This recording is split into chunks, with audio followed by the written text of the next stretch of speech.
So some of you guys, may not know what we do and how we help agents, but really I have a program called Agent Tech Mastery that helps agents and brokers how to save time and get more repeat and referral business through proper system setup. And the training that we offer is really just about one question: how can we fix messed up systems and build a streamlined business to save you lots of time and lots of money? Okay. All right. Enough of that. If you don't know me, I know lots of you do, but just quickly, my name is Darci LaRocque, and I am the CEO, founder of Agent Tech Mastery, and I've created the world's only tech program for real estate agents in the world. And I don't know why I just thought of this, but is anybody going to the NAR conference in San Diego in November? I'd love to know, because I'm going to be speaking. Okay, so let me know if you're going to be there. I haven't this is my first public speaking event since COVID, so it's a little terrifying. Right? What's the world going to be like at a conference? I haven't been to one. I've worked with thousands of agents across North America, and I work with a lot of the top producing agents. And usually what I love to do, you hate. I absolutely love technology. I love how things can integrate and how systems work. And how do I know your industry and your jargon? It's your lingo, and how the issues that agents have is because my lovely husband is a real estate agent. And so back when he started his business in 2008, he didn't know what he was doing. He was running his business off his Yahoo account. He kept running back to the home or the office to get documents. And at one point, I just finally said, okay, buddy, let me just sit down and see what you're doing and see if I can help you streamline your business. And so we fixed everything of his from top down. And then I went back and did what I was doing. I was doing corporate training on technology at the time. And really, when I was saying to him, well, why are you using your personal email for business? He's like, I don't know any different. Why are you? He was looking at getting a really expensive lead gen website. And I said, well, hold on, wait, like, why are you doing that? And how are you going to keep in touch with your current clients and whatnot? He said he didn't know how to do anything different. So we fixed it, eventually kept telling people about what I was doing. And I kept saying, no, I'm not going to work with agents. Anyhow, that's all I do now, because it wasn't a Terry problem. It was an industry problem.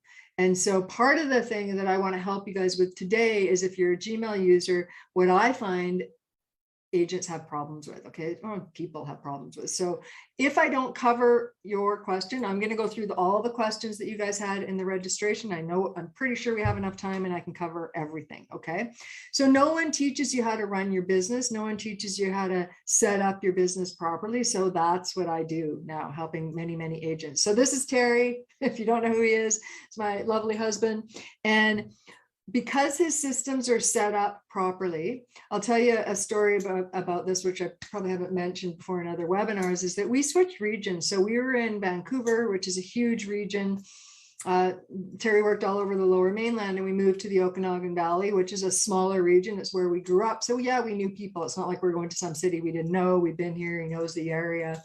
But we were kind of starting over. And so this year is Terry's best year ever. And every year is his best year ever because of repeat and referral business. And we're in a new region. Okay. So just remember that systems are important. Okay. Well, let's get started on the actual stuff I want to show you. So what I'm going to do is I'm going to show you like a demo account, an account I don't really use. And I'm going to walk through, because I'm going to do a bunch of things. I don't want to mess up my own account. Janice, yeah, changed my signature photo several times, doesn't change. Yeah, okay, we can talk about that. So first I'm going to go through some of the questions, or all the questions that I put on what you're going to learn today. And then if it doesn't answer your specific questions, I'm happy to answer your specific questions, and I'll go to the registration sheet as well. Okay, so what I'm going to do is I'm actually going to stop my share, and I'm going to actually share my other screen. Just a sec here. I'm going to go over here. Just bear with me for a minute while I log on, just a sec, and then I'll share my screen. Okay. I want to show you a couple things. So sharing screen, hold on. Oh my goodness. Yeah, I'm organized. Wait, share my screen. I want to share screen. If you don't have two monitors, my friends, you're missing out. Two monitors is awesome. Okay, I'm going to share my screen. Tell me you can see my my screen. Okay. So what I want to show you first, can you see my screen? It's just a nice house. Yeah. Yep, okay. Okay, awesome. Okay, I'm going to move that over there. Okay. So first off, one of the things that I get this question all the time with Google is that, or with Gmail, is that when people log on and I can, one thing I don't love that you can't change this easily, but when you have multiple Google accounts, multiple Gmail accounts, and you'll see me, I work with a lot of clients, so I'm in and out of their accounts and whatnot. So I wanted to show you while I was kind of live how this works. So if I tap on my head over here, you can see, just a sec, I've logged into all these different accounts. And if you've got like your main account and then you've got a bunch of other personal Gmail accounts, then you probably go in and out as well, but you want your main account to be your business account, right? So for me, if I wanted this one to be my main account, when I log on, I actually have to log out, and the first log on should be the one I use all the time. Okay, that's how Google does it. And if you're in and out of accounts, you actually literally just have to say sign out of accounts, and then you log back in, you log on with your main one, and then you can log on with the other ones. So I could flip back and forth in between all these accounts. Okay, so I'm going to use this test account that I have set up here, so I don't muck up anything. So it's literally one I've had for years, and just for demo purposes, I've signed up for a bunch of newsletters. I get stuff in here, and I'm going to show you a bunch of cool things. Okay, so I just have to go over here just a sec, is with the questions. Okay, so first off, we have to look at, one of the questions I get all the time is, should you be running your business off Joe the Best Realtor at gmail.com?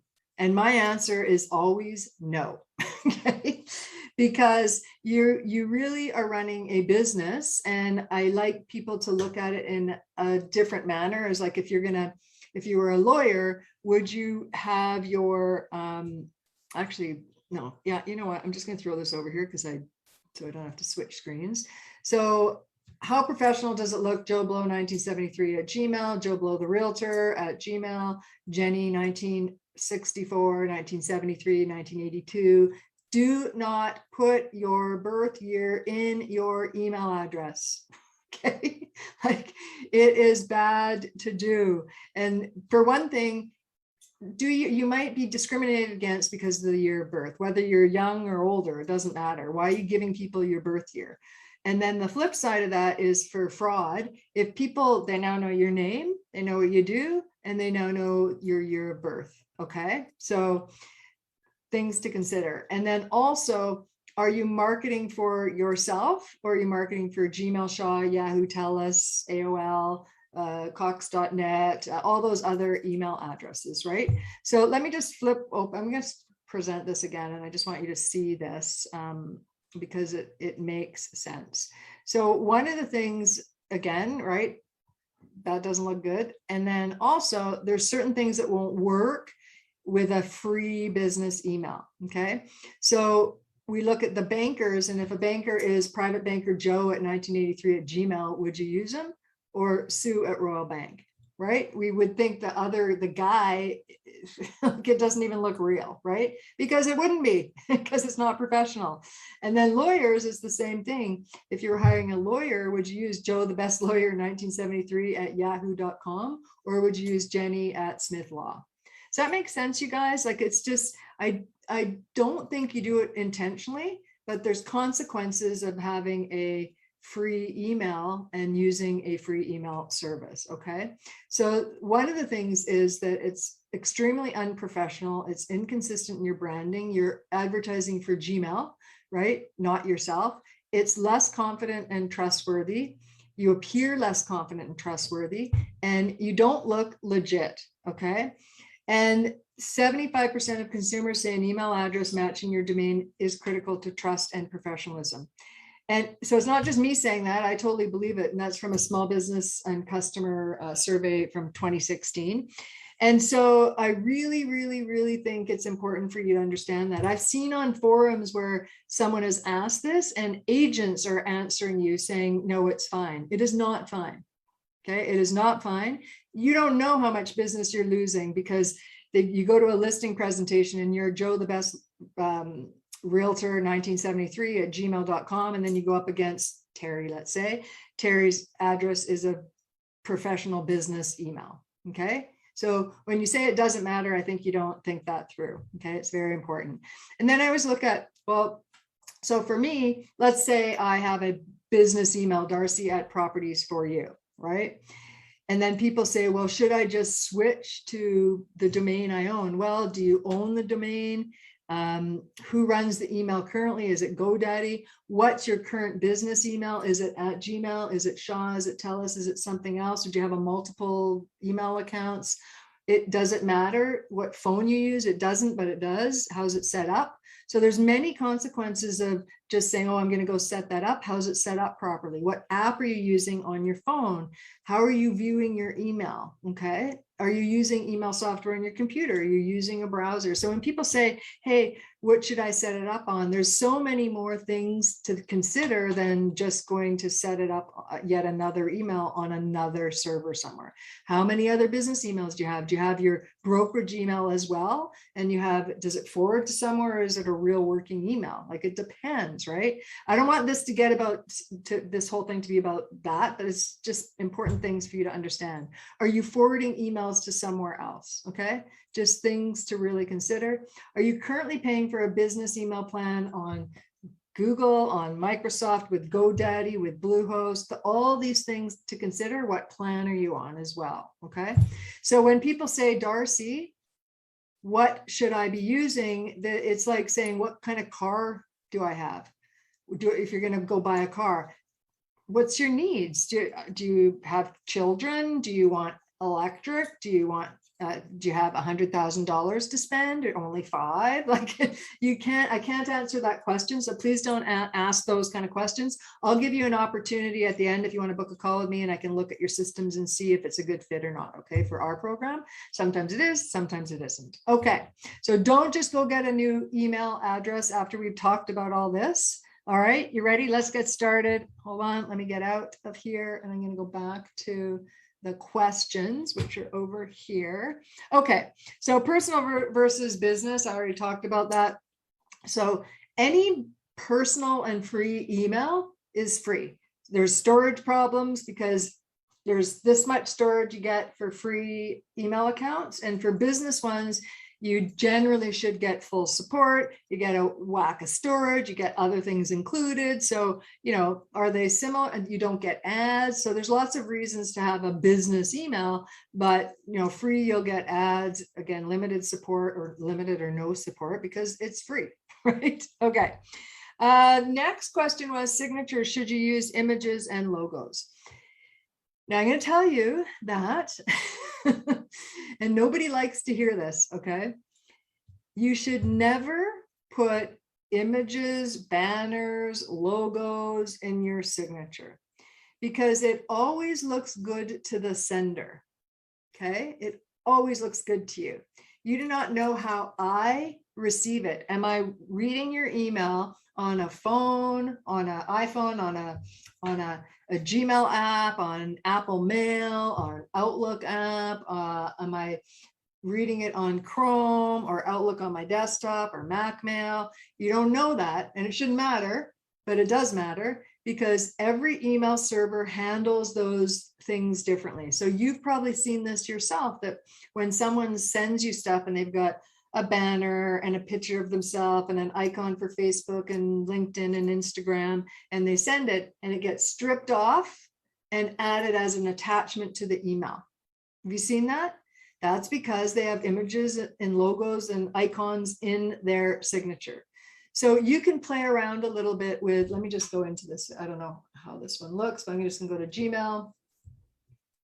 And I'm going to go and play around a little bit and show you what I mean. Okay.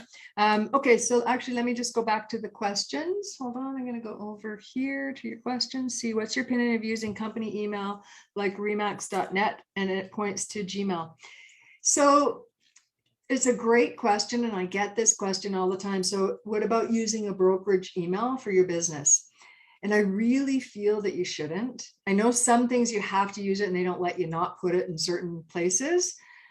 But this is what I've seen a lot of, is that we don't know what the future holds, and maybe you want to leave and go somewhere else, something happens, like we just don't know, right? So if people have your name at your website and not the brokerage, then it really is irrelevant if you leave, right? If everybody just has that one email, the brokerage email, and then you decide to switch brokerages, you think the brokerage is going to say, no problem, we're going to forward your email for you? Right? Does that make sense? Hopefully that answered your question. Okay. Suggestion to use Workspace for Teams members, some other business email, which is cost effective. So that probably is a call. I'll get you guys, you can book a call at the end if you want. And it's always on my website as well, agenttechmastery.com, to book a call. So the thing about what teams don't really understand sometimes is that if you are using your Gmail or Yahoo for business, and then you hire somebody and they have something else, and then you hire an assistant and they have something else, when you look at sharing files and folders, it's not going to be as seamless as you would like. So is there a cost to paying for email? Yes, there is. No matter what email service you use, there's a cost because it's a business email. And so generally it's between, I don't know, $7 and $15 a month per email license. Okay. And you get a lot of stuff with that. I think it's a business cost. So cost effective for me, it doesn't matter. You know, I pay for Ray, I pay for 3 email addresses, and I pay around $15 a month for each license. Okay. That's a cost of doing business. And then everything is syncing and integrated. And so if, and Ray's never going to leave me, right, Ray? But if he did, he is not. If he did, if he did, all I would have to do is rename it to Joe at agenttechmastery.com and then change the password, and Ray's access to everything is gone. And then Joe takes over. Okay. And has all the information. So it's really important, if you're thinking about teams, you book a call, but also think about the future, because what I found and learned from our mistakes is what we did a long time ago. We had a friend of ours helping us for the summer, and she had a Shaw account. I can't remember now what she had. She had something, and she was using, I think it was Drive. And so when we gave her rights to folders and whatever, and then she was creating new folders and adding things to it. And then she went to leave to go back to her job. And then she called and said, hey, I'm just going to delete all the folders because I don't need them anymore. And I just went, oh, hold on, I don't know how that works. If she had, she became the owner because she was outside my domain and she owned it with her account. And that was a quick lesson. There was like, oh my gosh, we cannot do that. I'm paying for an email and I own it. I own where the data is. So if anybody leaves, it's my stuff still. Really good things to consider. Okay. Hopefully that answers your question. Let me know. Let me just see, change signature to photo several times, but it doesn't change. So Janice, your question, change my signature photo. So maybe that answered your question anyhow. I really don't think you should. So let's talk about Gmail in general. So this is the Gmail platform. I logged on. Again, this is a test account. You can tell all the stuff is test accounts. I've done stuff and shown people how to move stuff over to a folder. But anything that you can do on any software, usually it's either where the 3 lines are, and Google's 3 lines are up here. All that does is it hides the folder structure in a different manner or opens it up. I like opening it up. So that's just personal preference. It's either 3 lines, 3 dots, or a gear. Generally speaking, if you can go to the back end of any software, that's where you go. In Gmail, you tap on the gear, okay, and you go see all settings. This is fairly new. They did this around, oh gosh, I don't even know, like 8 months ago, something like that. I don't love that they did it because I'm always want to go directly to the back, and maybe there's a way, I just haven't actually looked into it to stop this from popping up every time. But this is what they're trying to do, is help you. And really it's how do you want to customize the look and feel of your inbox? Because part of the issue I think that Google was struggling with when people that maybe were used to using Microsoft is how do I make it look like Microsoft? And now you kind of can in the view settings. So this is how I like to view it. But if you see here, it says this is the, let me just go back, density. How do you want it to look? Well, I like the default. Do you want it comfortable? If I change it, it'll change the view a little bit. I'm just going to keep this as default. Do you want a different theme? How do you want it customized? Do you want to see the unread messages first? Do you want to see starred ones first? Are you using the priority inbox? Are you looking at multiple inboxes? How do you want the reading view to look? So right now mine's nothing. If I wanted it to the right, then if I tap on something, the image is over to the right. If I like it below, because that's where I like it, then if I tap on it, it'll be below. So it really is just a view. Okay, you can change it back. You don't like it, you just change the view. Make sense? Okay, so I'm going to now just go to see all settings. Let me just see if you guys have any other questions. What's your opinion of a .com URL that Google handles email? It's paid professional account. What's your opinion of a .com URL that Google handles? I'm not sure what you mean. Can you expand on that? Okay, so let's take a look at just the menu in Gmail, because some of it's really important for you guys to understand. Now, some of it you just look at, you're going to, look at this and read it. Some people just set up a Google account and then never make any changes, right? So I like to understand what can be done inside Gmail, right? So some of them are default. I'll just talk about the kind of the main feature is, oh, I don't like this. So Google has this smart feature, which I really didn't like. I'm going to go back and revisit it. But so I turned it off. I didn't like that they kept asking me to use their chat and their Google Meet, because in my opinion, it's a little late in the game. So I'm used to using Zoom. That's what I use. I don't use their chat. So I turned it all off because I hated this asking. If you like it, you can turn it on. Okay, makes sense? So I turned off all this. I actually usually turn on the spelling. This is something different. So let me just do it now. Turn on, reload. Let's just double check this. And then it's probably going to ask me to go back into the gear. Yep. I don't like this either, but I don't do it. I don't control what Google does. So I go to the gear and go on. Is it still loading? Yep. Go to the gear, then all settings. And then I'm back in that main page again. Okay, so now you can see that it's turned back on again. Okay, so I would look at this and do I want spelling suggestions on? I do. I like that on. I don't know what experimental access is. Conversations view, this is one that is on by default. I believe, my opinion is it should be off by default, because it drives people crazy. So if we're having a conversation, it clumps all the emails together, and then you're trying to find that one thing I said and you'll never find it, right? So this makes it individual emails. So if I emailed you yesterday, it's going to show below. If I email you today, it's going to show today. Conversation view on, it clumps that email thread all together. Okay, it usually drives people crazy and they don't understand it. So turn it off and see if you like it better. And if you don't, you just turn it back on. Okay, makes sense. Okay, let me go back here, and then I'm going to go back to where my signature is. So this is my test signature. Again, remember, this is not a real account. What I suggest people do, I was just showing someone that they could, if they work with Remax, you can play around with colors. So, or colors of your brokerage. So I was just showing them how to do it with Remax. So, it's the red and the blue, and you can make it bold. You could play around with, maybe you want this to be, italicized. Depending on what you want, you can play around with it. You can put hyperlinks. So if I send you an email, you tap on it, it goes to my website. So you can play around with many things. You'll never see me have an image in my signature, an icon, a logo, a banner. And I know, this is the other thing, that I know that brokerages sometimes make these beautiful signature banners for you. They're not clickable.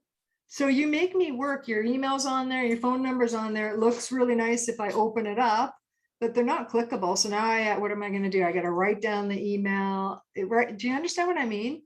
I think text is good, and just use the text, italicize it, color it. You can even, if I wanted to, I can highlight this, go back to the color. I can do a background color if I want, and I don't know, purple. So now, well, that looks really bad, but then I can change this, and I could make the font, I don't know, white, so it stands out. You know what I mean? You can play around a lot with the signature side of things and see how you like it. So this signature thing is pretty new, with the ability to add multiple signatures. So what I tell people is create the main signature and always test it, you guys. Send it to a friend and say, how's it look? Does everything work? Send it to yourself and look at it, see how it looks. And then also what they have is this cool thing is you can create multiple signatures.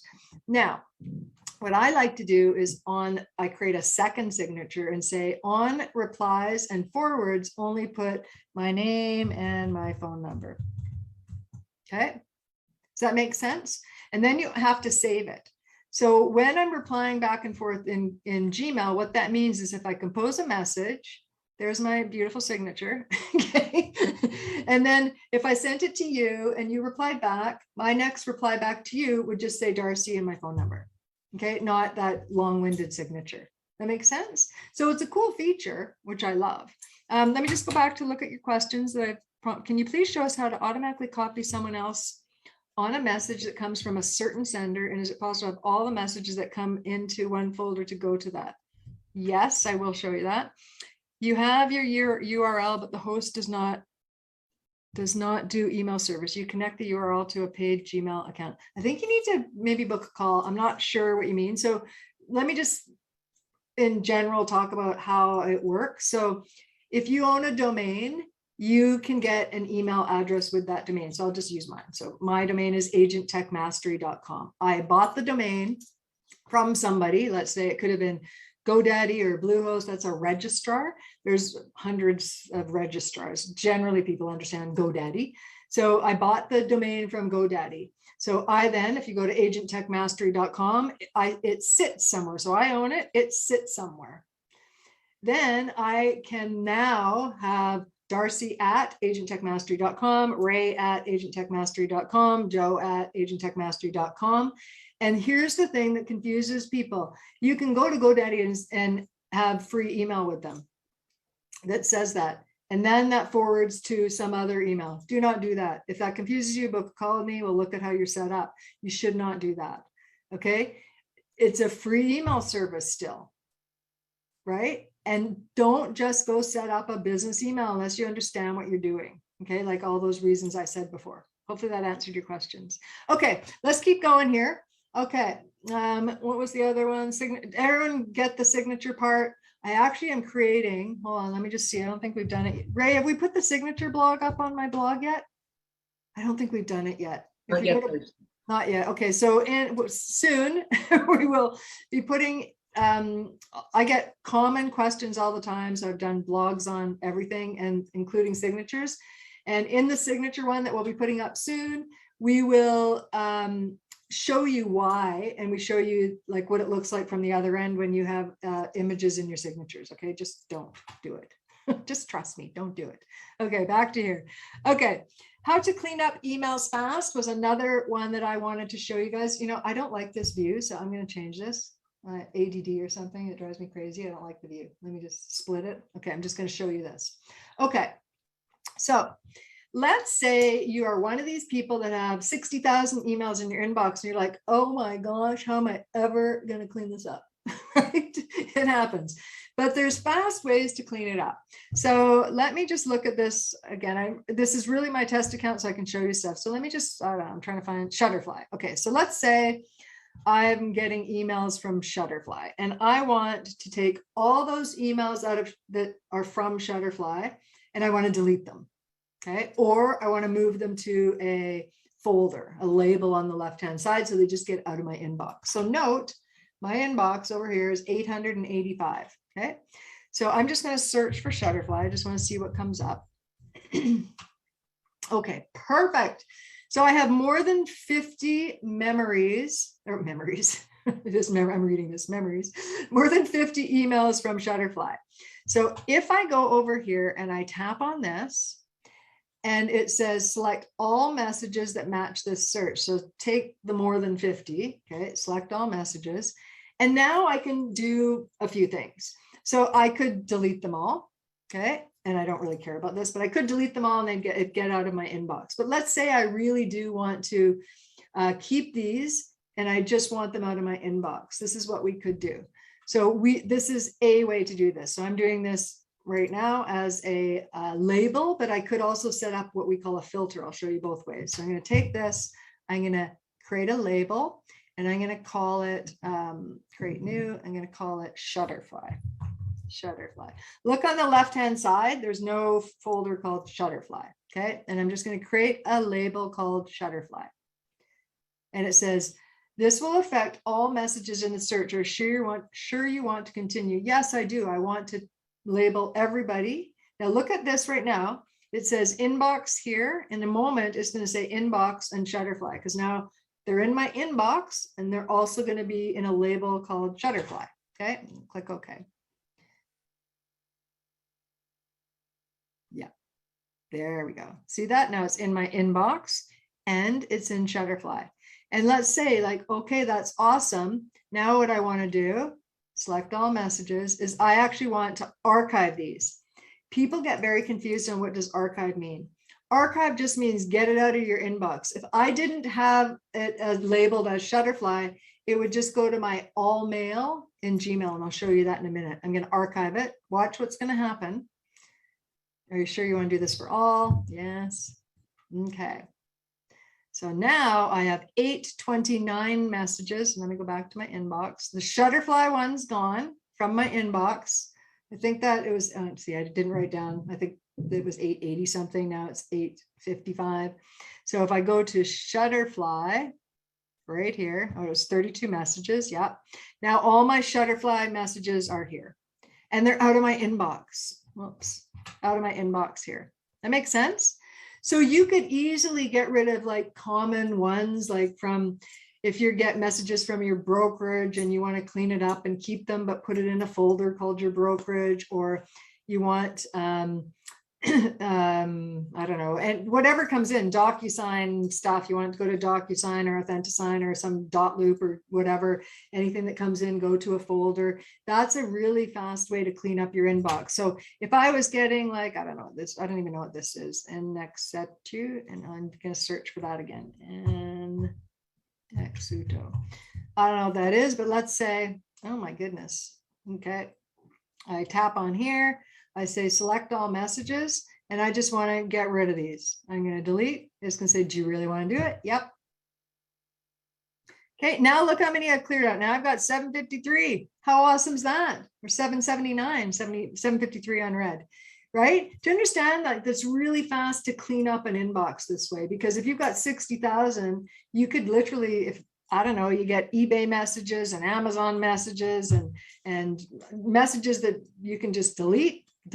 If you really need to keep it, archive it. And where it goes is the all mail. If we go to more and we scroll down here to all mail, this is where everything goes if you're not in your inbox or it's somewhere else, like Shutterfly is Shutterfly. Does that make sense? Shutterfly is still here, but it's in all mail. So if you archive a piece of mail, this is where it goes. Fully searchable. Okay, let me just see.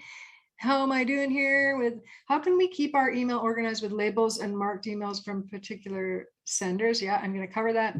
Can you forward emails automatically to another email? Example. You want to send a DocuSign to assistant as soon as I get it? Yes. Okay, I'm going to show you how to do that actually. So great question. You ready? Okay. So what happens is, let's say I'm going to go back to my inbox, and let's say I want to forward I don't know, everything that from this guy to Ray. Okay, so I'm going to open this up, and there's a bunch of different ways to do this, so you can figure out the way you want to do it. Normally what I do is I just say, okay, this guy, everything from this guy or DocuSign or dot loop or whatever signature, whatever it comes from. So I'm just going to copy this, and then I'm going to can do it a couple different ways. Again, I'm used to doing it a certain way, so I'll do it my way. You can tap on the 3 dots and you can say filter messages like this, where it puts the guy's name here. And see, now it shows all the messages from this guy. Okay, and I could define it. So let's say this guy, this email address, maybe I want the one that only says this subject, like signed, whatever DocuSign says, please sign, or whatever it says. You can say anytime from this email address, and the subject is, I'm just going to use one of his, I don't know, the airport incident. And it says the airport incident. Okay, create a filter and forward it to somewhere else. Now, you have to set up forwarding one time, because they have to approve that you're going to forward emails to them. It might be you, but it might be the assistant, right? So basically what happens, I'll show you. I'll say add forwarding address. You say add forwarding address, and I'll just do it to Ray because he's watching this, Ray at agenttechmastery.com. And I would send this to him. What's going to happen is it's going to say, oh, okay, hold on. Ray has to approve this. Proceed. And Ray would get a confirmation code that he'd have to send back to me. And then I put the confirmation code in here. Now I can forward messages to Ray. Okay. Once you verify it, that's all that you have to do. So let me go back. I think it probably kicked me out of the end. It did kick me out of that. Okay. So now that the forwarding set up, so I've set up 2 forwarding. So I'm going to go back to the filter. Did it keep that one? It didn't. It totally lost that one. So I'm going to I can create a filter from here as well. So I'm going to create a new filter. That was from that guy, Daniel. And what did I say? Anything with the word airport. That's all I remember. Great memory. Airport something, create a filter. And then I can say all the different things here. I can say, forward it to, I'll just use this other one, forward it to Darci, skip the inbox so it doesn't come to my inbox, it forwards it directly to that whoever I want it to. I could say delete it, if you go through this, mark it as read, star it, apply a label.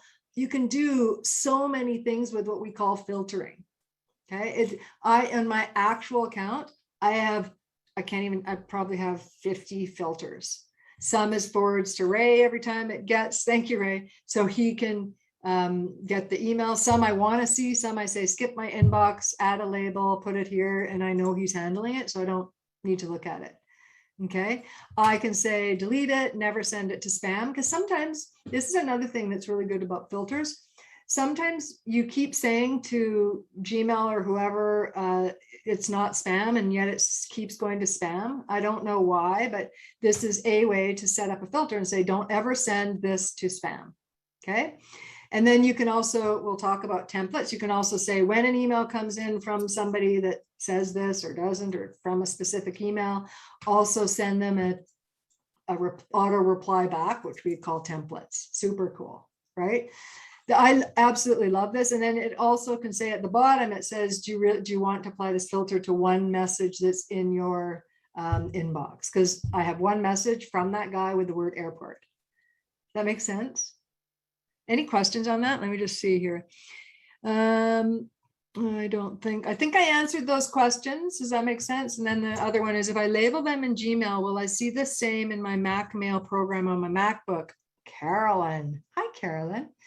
So the answer is yes, if your systems are set up properly, which is my expertise, right? So yes, almost anything is possible if things are set up properly. Okay.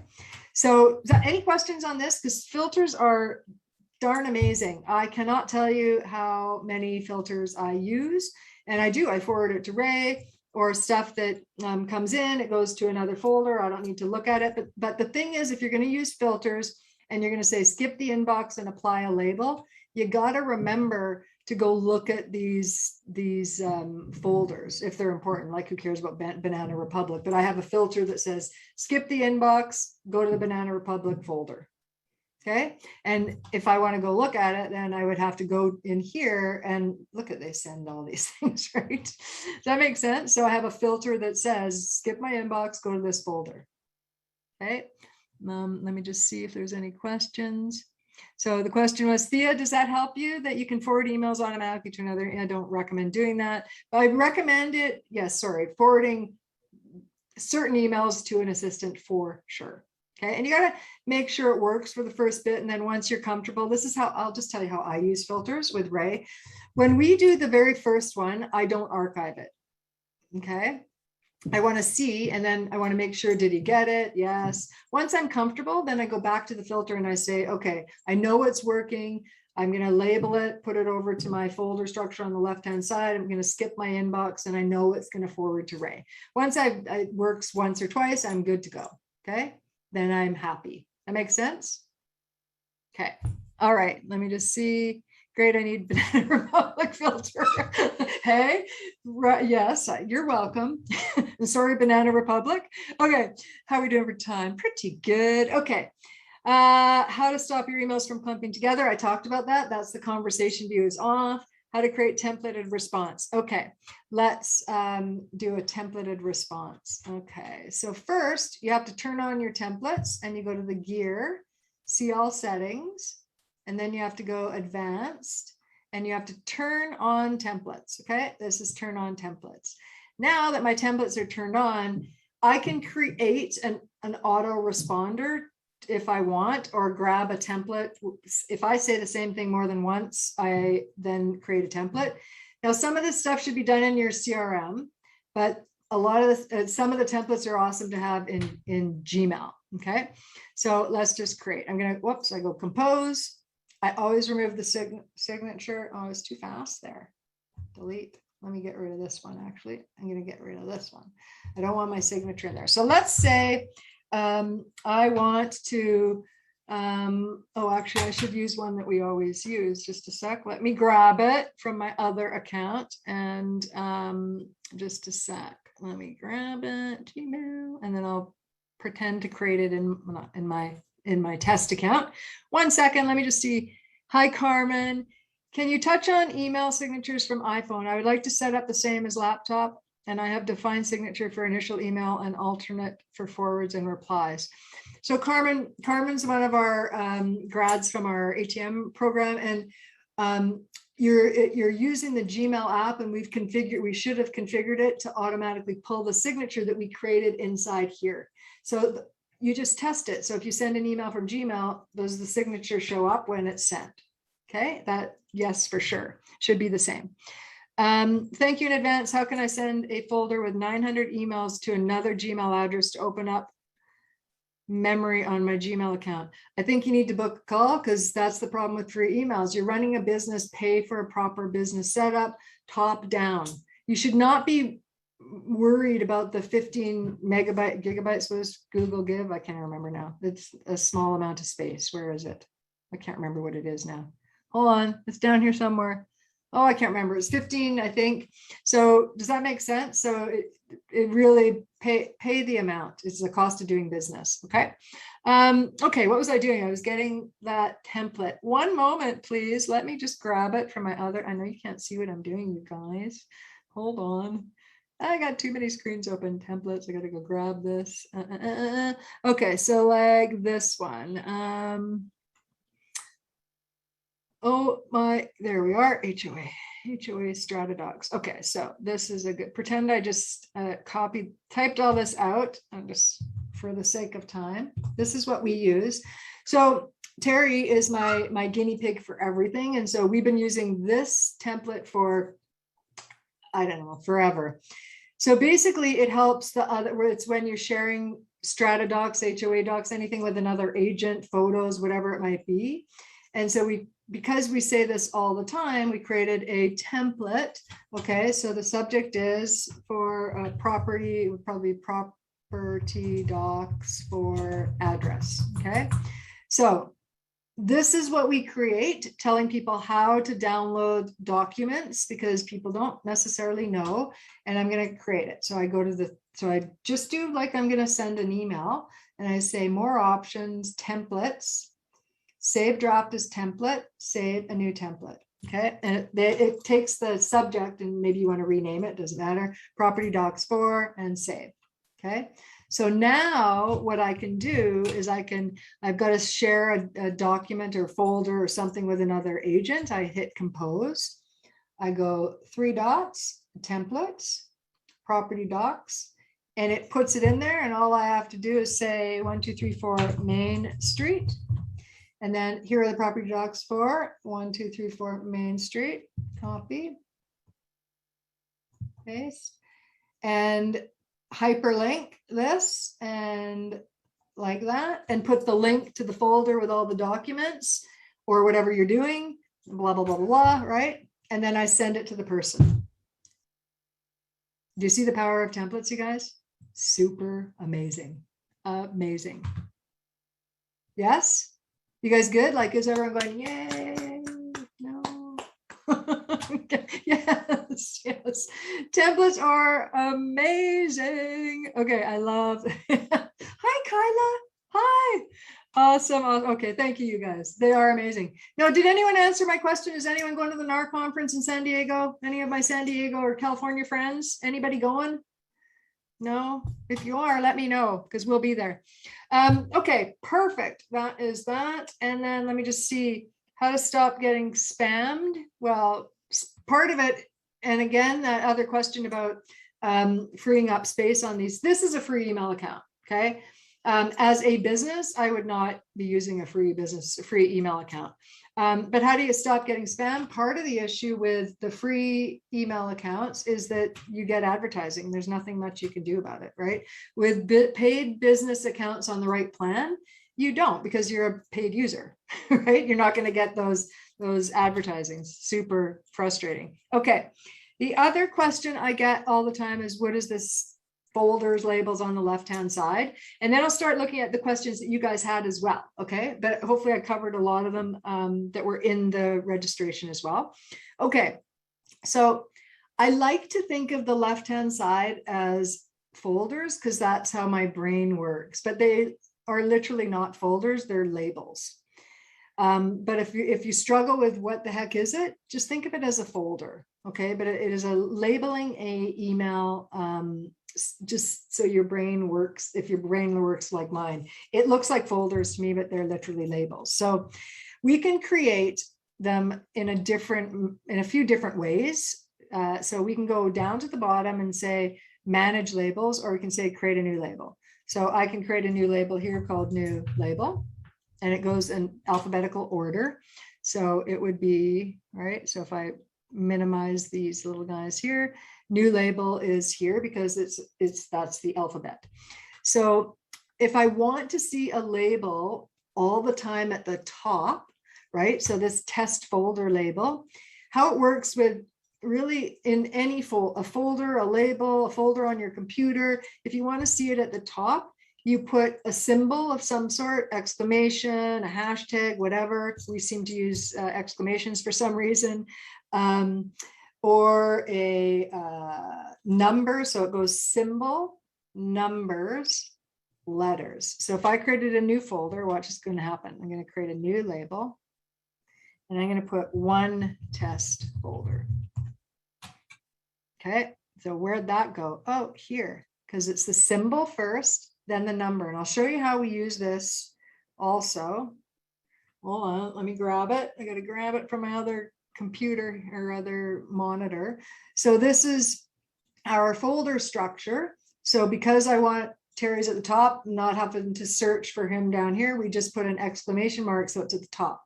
Okay, it's symbol, number, alphabet. It's a really good tip for you guys to understand how labels get structured. Okay, you have paid Gmail and you get a ton of spam. Oh, sorry. I'm talking about, yeah, Deb, just a sec. Oh, see, I've changed this. Hold on, let me just see. I mean more of, oh, where is it now? How did I delete? What did I do? I don't even see it on here because oh, here it is. I meant this kind of spam. Okay, promotions and stuff that come in because people are paying to get into it. Where does it show? In one of these tabs here. But you may still get spam from people on the internet that are bad, crappy people that start searching and then try and send spam to you. And it should end up in your spam folder. Sorry, I probably didn't say that correctly before. So I get a lot of spam as well, right? I don't look at this account. I really only use this to show you oh, there's swear words. See those bad people, sorry, to show you how it works. But does that make sense? So this spam stuff, this really probably is spam. And every once in a while I would go in and if this was my real account, I would delete the spam messages, but I would look at it first because some stuff gets to spam that isn't spam. It might be the subject they use. So you do check your spam messages. Okay. Okay. Does that make sense? What are some of the paid business accounts you're referring to? So there's a bunch of different services. Actually, Linda, you're good because we set you up and you went through my program, so you're fine. Okay. What's the best way to make a folder? What is the best way of making folder for real estate? So if you're talking about in here, this is what I would do. So I try and mimic my folder structure here to be the same as on my computer.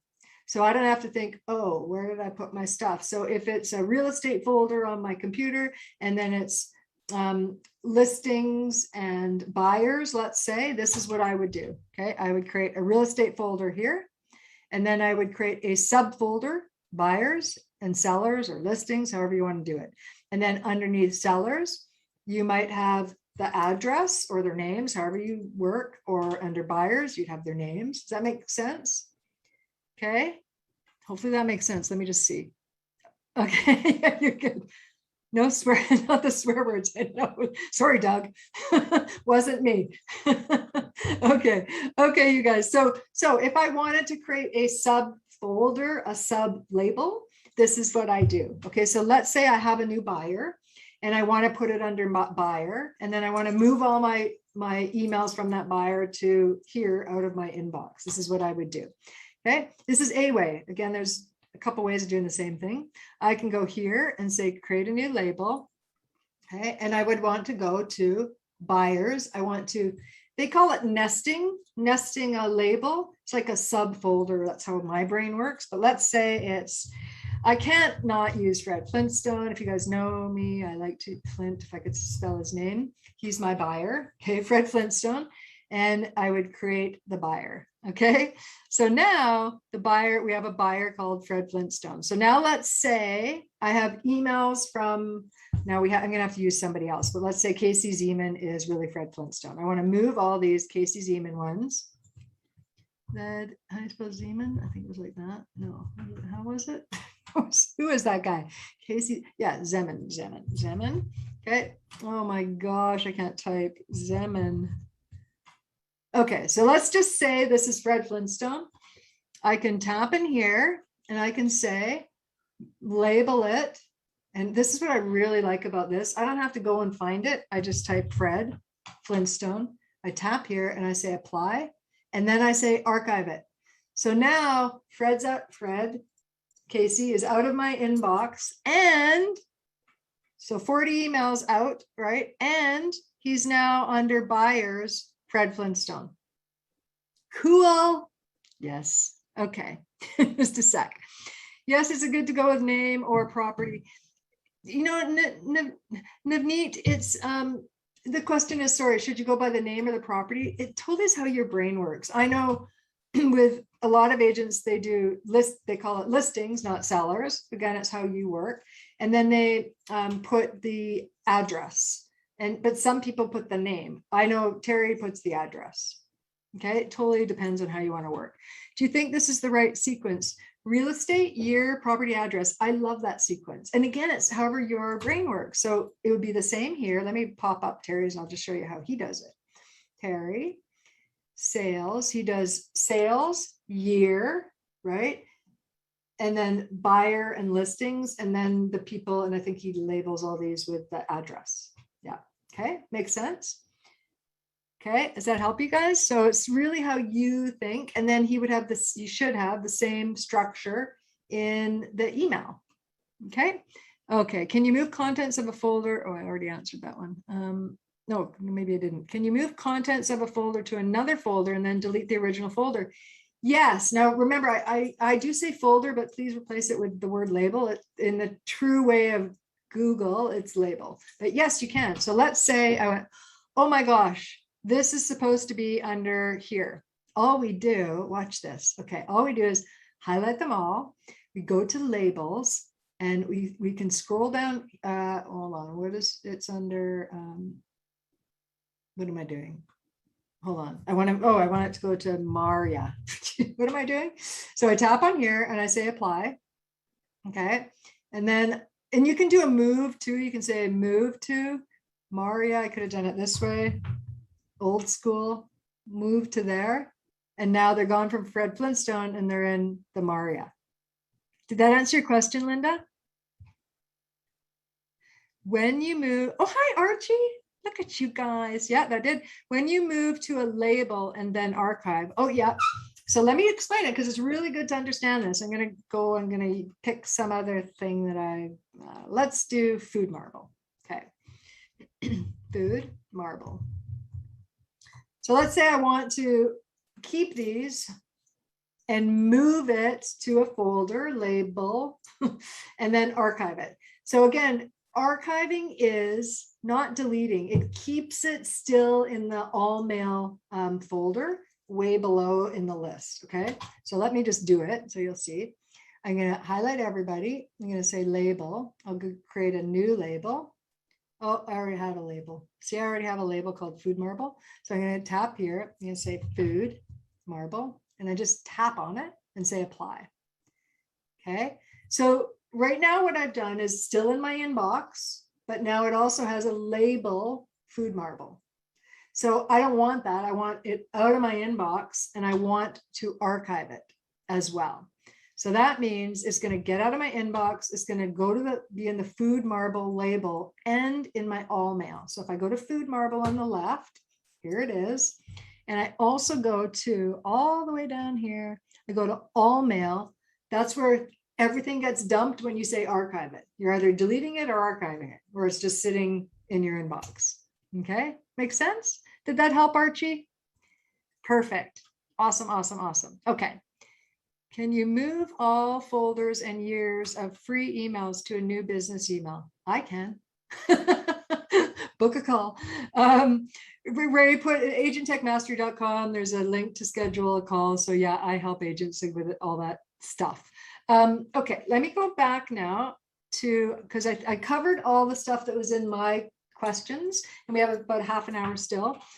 So let me just go back. Whoops, hold on. If you have a specific question, ask it now. I'm just going to go back to the questions. When I send an email, hold on. When I send an email and someone responds, it gets buried and does not show up in Unreads. Yes, because you don't have this setting set up properly. So the gear, see all settings, and it's conversation view off. You want it off. And then you have to scroll down and save the setting. Okay, I think. Yeah, you do. You have to scroll down and save the setting. How to delete large attachments without deleting the actual email? So I would ask why. Why does that matter? But because it shouldn't matter, because with free email, again, that's the problem. There's size restrictions with all free email. If you do not have a properly configured business email, you're going to have problems. But a way is to do this. Watch this. So I'm going to tap on this little guy up here and I'm going to say, I want to see anything that has an attachment. And I don't know if I actually have anything, but I could search for anything that has an attachment. And you can say bigger than whatever. And then I could go and I think you'd actually have to go into each one and remove it, but that's a way to find anything with an attachment of a particular size. I could have said that's bigger than whatever. That makes sense? Does that make sense, Carolyn? Hopefully that makes sense. Okay, let me know if not. Okay, let me see. Is Gmail better than Yahoo? Okay. If you are running a business, you need to book a call with me. You need to set up a proper business email. Okay. So is it better? I don't know. Free email is free email. Maybe there's some reasons an @Gmail is a little better than @Yahoo. But again, that example, if you're running a business, it should be something, a proper domain, proper email, proper, cloud storage attached to that. And then we look at the CRM, and only if those other things are all set up properly, we look at the CRM side. Okay. I got lost on how to use creating a template. Can you go back and watch that? And if I have time at the end, I'll do it again. Okay. It is, you'll have the replay of this as well. Okay. Okay. Let me just see what else we got here. Why do responses to my email not show up? Oh, I already got that. Someone asked a fabulous question. Oh, I love this question. Okay. The question was, why do contacts fall in other, and how do I use the other? And what they're talking about is the contacts. So you ready for this? Okay. Every email address. So this is my personal, not used, don't email me here. Darci2006@gmail.com. So this is my email address. With every email address, my Darci@agenttechmastery.com, this one comes contacts attached to it. If I had a Yahoo one, contacts attached to it, calendar attached to it, email, obviously, email folders and labels, and possibly cloud storage. Every email you have has that attached to it. So why are you confused? Why, when you update your phone contact, doesn't it update everywhere? Because Apple takes over, and that's an iCloud and @me email, contacts attached to that. It's very confusing. And if this is all confusing, again, you'll have an option to book a call with me and look at if we can help you. Okay.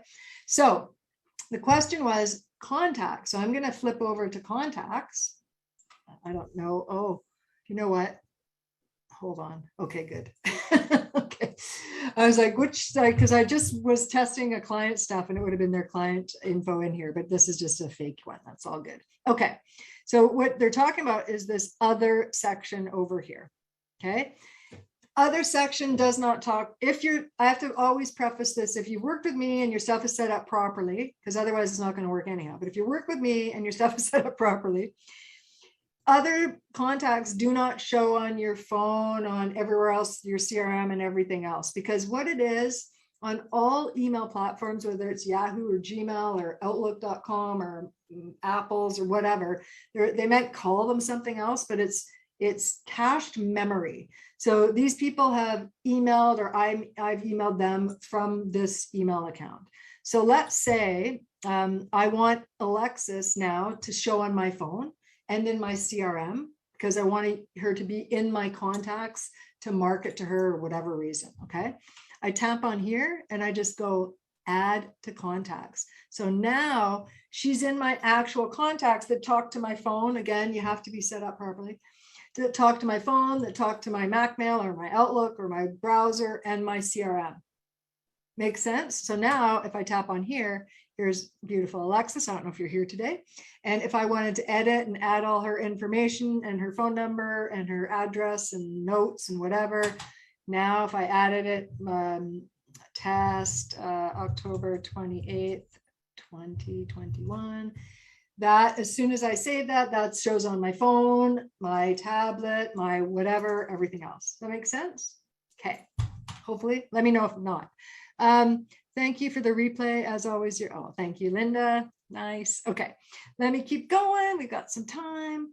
Not sure. I screwed up my cell phone. Oh, Terry. Oh, hi, Terry. I don't know if you're here. You screwed up your cell phone. You went back to I've got a lot of my members here today, which is amazing. I went back to the program, but I did not take a screenshot. So what I tell people, so this is what Terry's talking about is, once we have everything integrated and set up in my program, I have a module that says you get a new computer, because we're going to get new computers and new devices forever, right? How do I set it up? Well, if you're set up all cloud-based, there's really not much set up.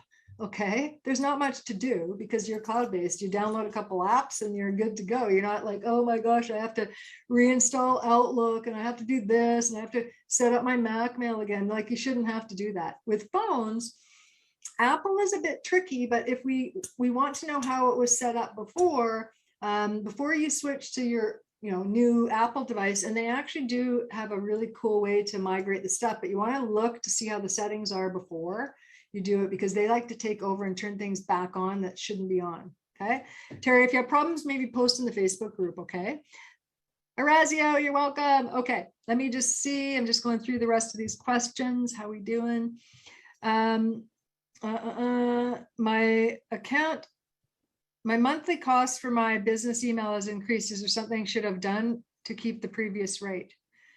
Nope. I think some people may have got a deal, a promo or something, and after a promo is over, it goes back up. Again, what I want you to understand about stuff is that you're running a business and there's a cost to doing business. If you're always looking for free stuff, you know, there's problems with free software. They want you to use the free software for a reason, right? For every app, not just Gmail, for every app. For document signing, maybe you only get 5 signs and then you got to pay. There's a reason for that, okay? Why does my Google Calendar not show up on my iPad? Because you're not set up properly. Book a call. Seriously, it really is.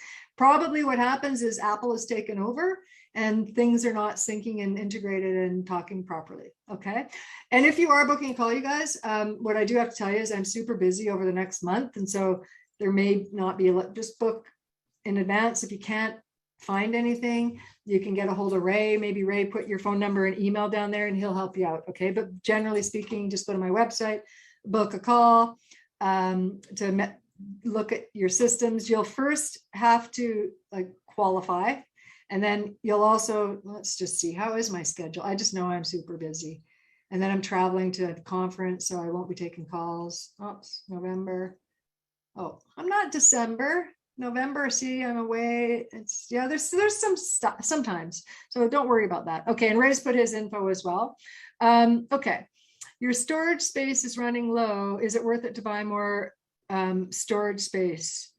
So if your storage space is running low, that means you're probably not set up properly. I'm sorry to say again, but if you're set up properly with a properly configured business email address, generally speaking, they give you an enormous amount of storage. Okay, so that means there's a problem. Let me just see. I have 10,000 emails unread. I think I answered that. How do I streamline my content? I answered that. How to get rid of other items on the side that were from another vendor. How to get rid of other items on the side that were from another vendor. I think that question is, oh, that's me, hold on, is the same as this. We look for the vendor and you can archive it. You don't have to label it. You could just say archive it and then it just gets out of your inbox and searchable still, okay? The search function is crazy. If you don't if I'm looking for, I like to have my stuff structured. And if you look at my actual inbox, it's all this stuff is just stuff I have to answer. This is my inbox. I have 18 messages. Generally speaking, I do not have more than 20, 25 messages. Everything else that is working or that sits in here is something that I'm still working on. Okay.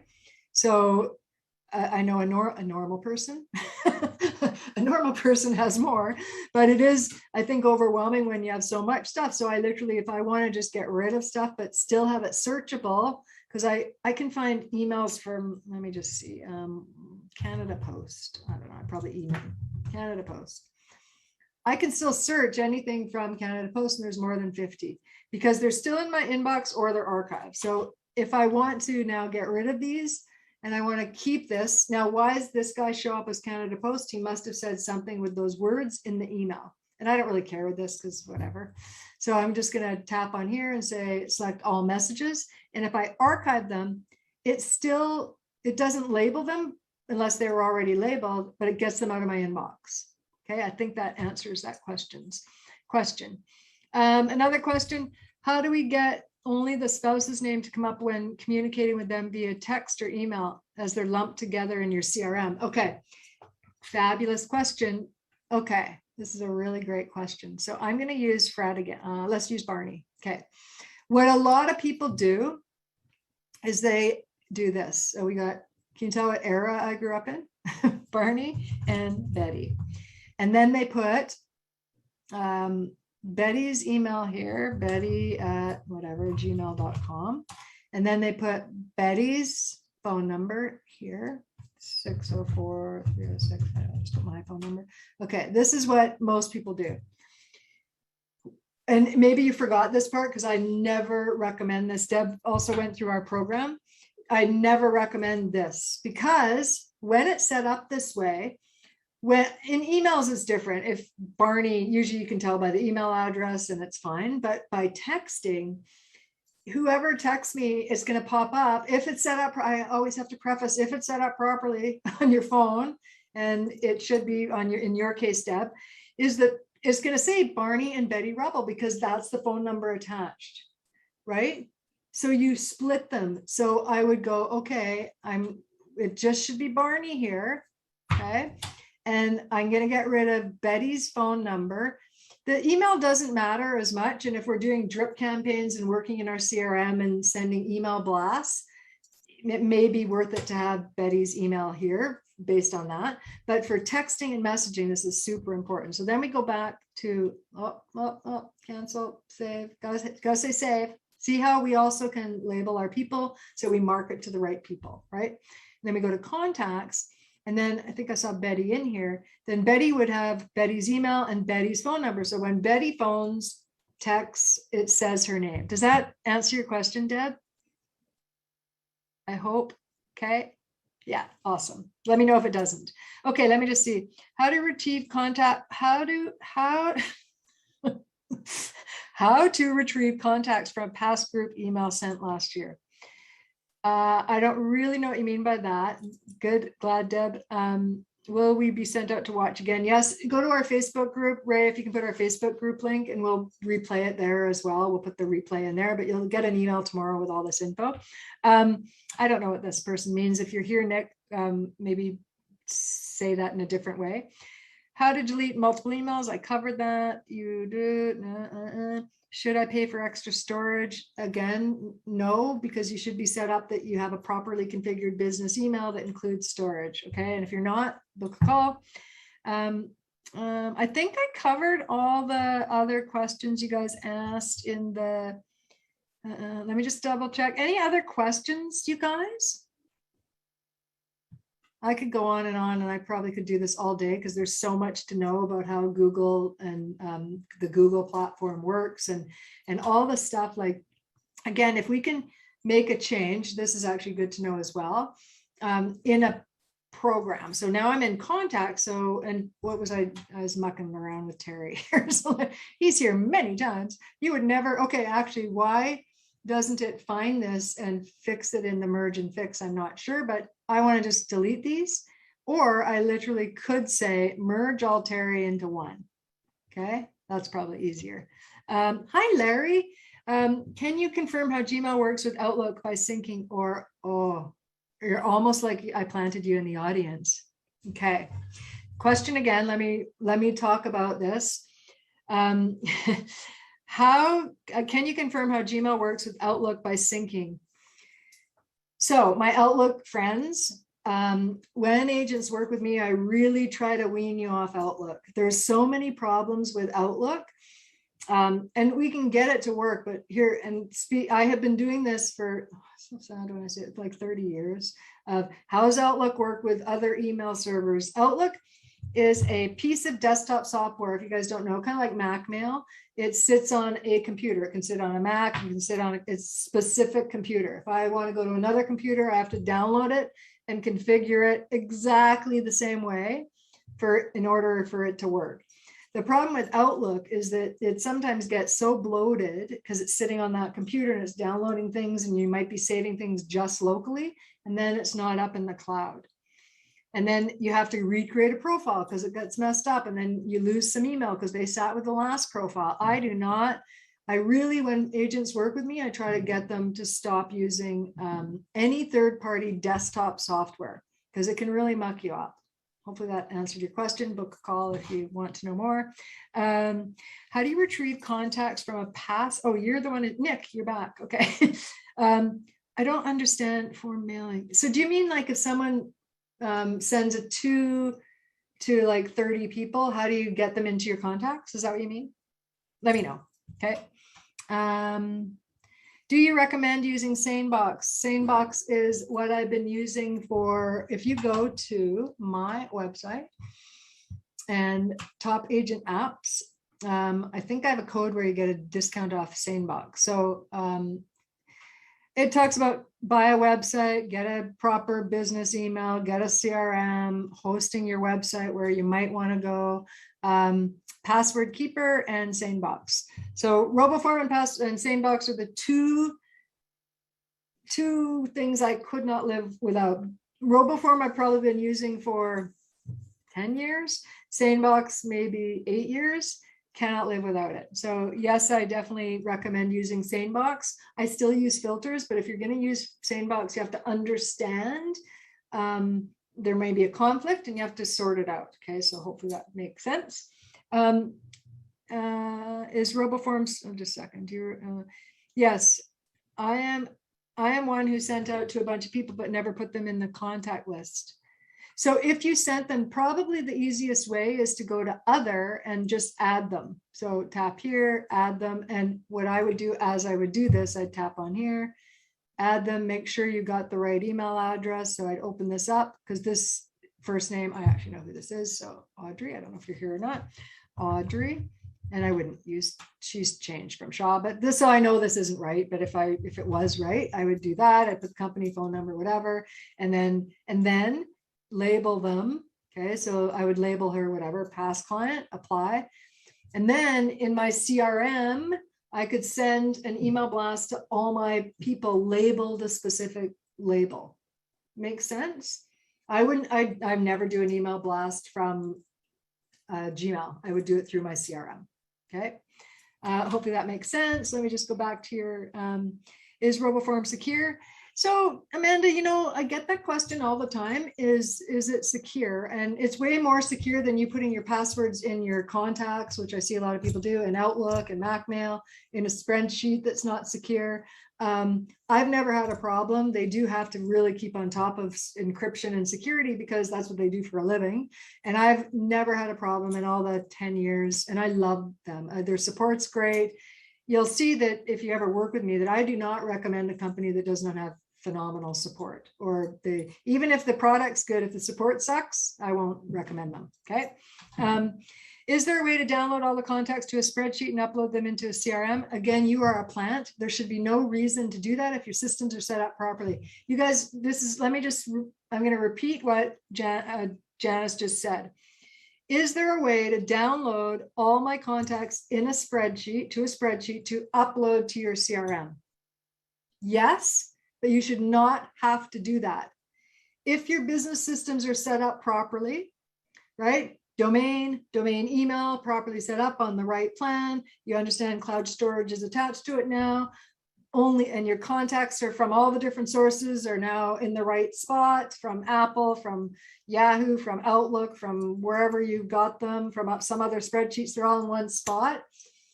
A CRM should have the ability to flip a switch and say, okay, I'm going to now talk to that set of contacts.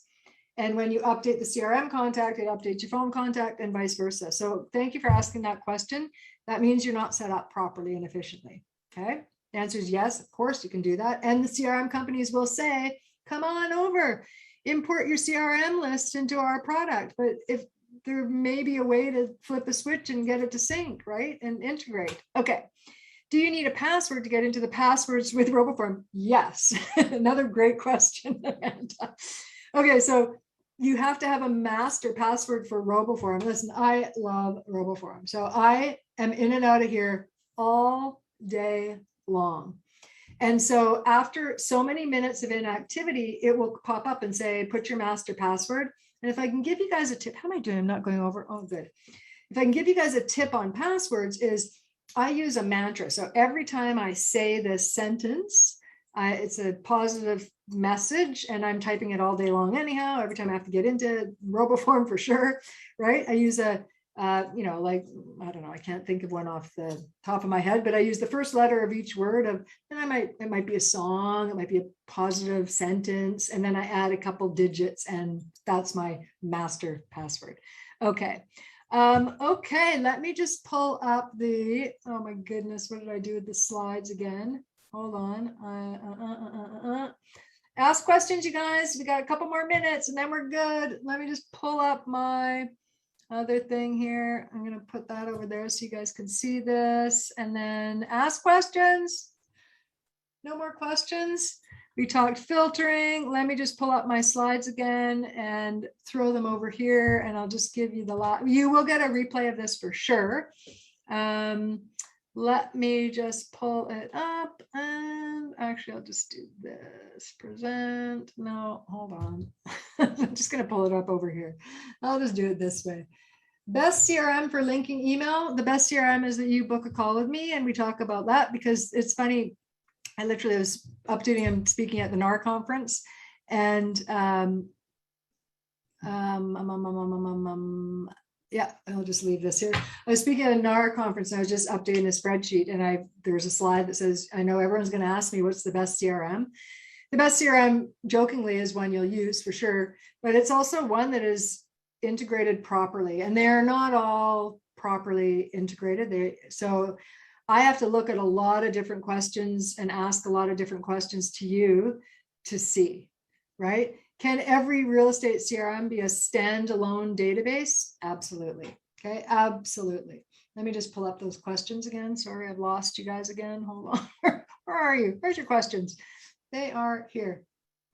Have I heard of Boosh? Is that funny? I think that might be a joke. If it's not, let me just pull this up. Yes, I've heard of Boosh, and maybe email me. I still don't recommend it. Not yet, anyhow, you guys, not yet. What's the cost for a CRM? So CRMs can be anywhere from like 10, 15 bucks a month to $1,500 a month. I think that was the most expensive one I've seen. When you're talking about the cost of doing business, again, you're running a business, you should be keeping in touch with your clients. We know that it makes you money. So why not be keeping in touch with your clients? And let me show you this. Actually, I just did a different, I'm gonna go back to my website because I just added this there. So you can figure out how much money you've been losing because your systems aren't set up, you're not using a CRM. I put this calculator up here, and it really is like, you got to do this. You got to understand how much money you may be losing because your systems are not set up properly and you're not keeping in touch. So I was just doing how many transactions a year? 10. Let's say I've been an agent for 10 years. And let's just say my average commission is $5,000, whatever. I know it's different in different regions. So that means I've made $1 million in 10 years. And if I have not been keeping in touch with 20% of my clients, I've lost $200,000. Is it worth it to fix your systems? If I have not, a lot of people, their referrals are like 90%, so it's way more money. This is 40%, 60%. So feel free to go to my website, again, agenttechmastery.com, book a call, do the calculation, figure out, is this stuff worth being fixed, right? Okay, okay. Let me just look. I think we're good. Yeah, see you at R4. I might actually be on a panel at, this is the RE/MAX convention. I hopefully will be at a panel in R4. We just booked our hotel last night. San Diego, again, if any of my California people are here, I'll be speaking at the Friday conference in November 12th in San Diego. And if our next webinar, you guys, is going to be November 10th, that's soon, but this is the only day we could do it. And I'm going to be talking about the power of testimonials with Riti, who is amazing. She owns a company called Rank My Agent, and really please come to that as well. Riti's going to talk about it. We love this company, and Terry guinea pig for everything. We started using them about 3 years ago, and to date, he's had $100,000 in gross commission directly related from this third-party testimonial site. So please come to that webinar as well. You're on my list now, so you'll get my emails. I think we're good. I don't think we have any other questions. If you, my Facebook people, if you've been asking questions, I'll go there next and answer them there. I can't monitor 2 different spots. Okay, I think we're good. So thank you so much, you guys. It's always a pleasure to have you here. We'll send out the replay, and all the best and happy Halloween.